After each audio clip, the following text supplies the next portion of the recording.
Livre de l'histoire oubliée du peuple originel, chapitre 5, verset 73. Il est dit ici, plusieurs personnes, c'est-à-dire plusieurs seront en proie aux fausses doctrines et aux fausses visions. Il y a beaucoup de fausses doctrines qui circulent. Il y a les doctrines où on va vous dire, il y a un Dieu au départ, il s'est masturbé, et quand sa semence est sortie, c'est ça qui a créé l'univers. Ou bien le corbeau, dans d'autres légendes, c'est un corbeau qui a créé le monde. Le corbeau aurait créé, donc le Dieu corbeau aurait créé l'univers. Mais comment se fait-il qu'il y a un Dieu corbeau qui va créer l'univers? Il va aussi créer des espèces d'oiseaux qui sont encore plus puissants que nous. C'est-à-dire l'aigle royal, le faucon, et ainsi de suite. Vous voyez que ça ne tient pas à cette théorie. Parce que vous n'arrivez pas à voir par-delà les cieux visibles. D'autres vous diront même que le paradis c'est terrestre. Et que l'enfer, vous irez dans votre corps, avec votre corps physique en enfer, et le feu va vous brûler, vous allez brûler, vous allez sentir la douleur, et votre peau se renouvelle encore, et vous brûlez encore pendant l'éternité. Ça, c'est encore une fausse doctrine, parce que les gens sont purement charnels. Les gens ne percent pas, n'arrivent pas à comprendre, faire la différence.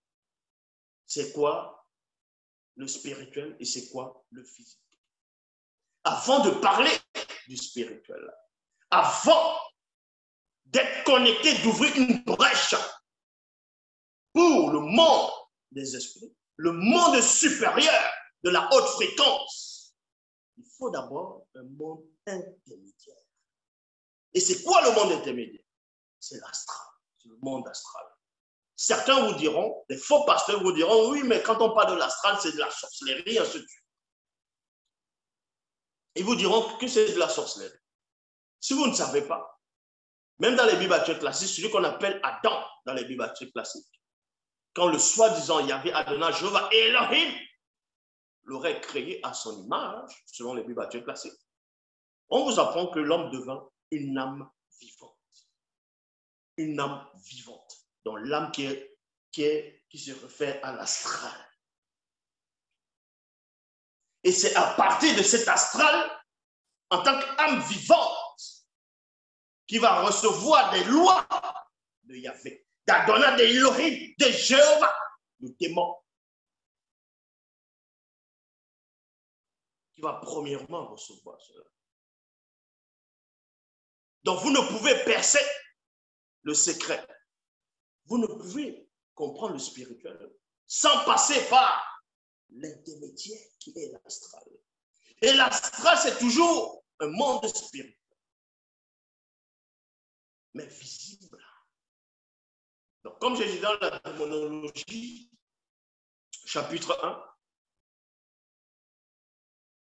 verset 310 à 313, il est dit ici, en effet, l'infériorité des facultés spirituelles de l'homme du visible, dépourvu de spiritualité, ne lui permet pas de pénétrer, c'est-à-dire de comprendre le mystère du monde spirituel.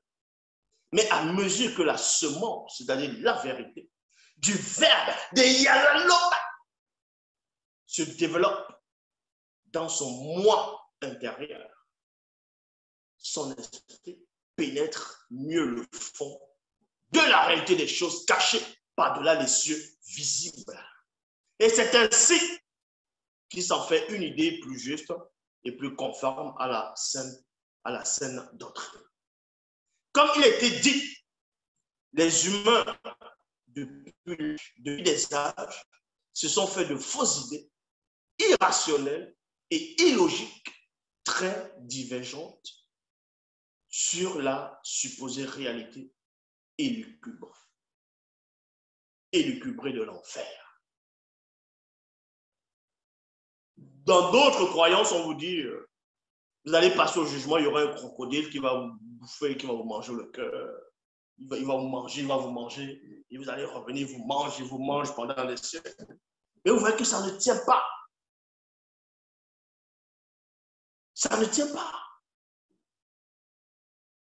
L'image de l'enfer que les gens vont présenter est erronée. Les fausses visions. D'autres vous diront, il y a un ange qui est apparu. Il m'a envoyé comme messager. Dans le nom de l'ange, ils vont donner les mêmes noms que les biblistes ont déjà ramenés. Des faux noms, toujours écrits en français. Donnez les noms d'origine, vous n'êtes pas capable. Donnez la description des anges, vous n'êtes pas capable. Les gens ne savent pas faire la distinction entre ce qui est vrai et ce qui est faux. Les fausses doctrines et les fausses visions, comme j'ai dit depuis le début, viennent des démons religieux de haut rang. Ils inspirent l'homme dans des guerres, dans des lois contre nature, dans des fausses visions, des fausses théories, des mensonges, des complots. Et ils agissent avec plusieurs autres formes d'esprit.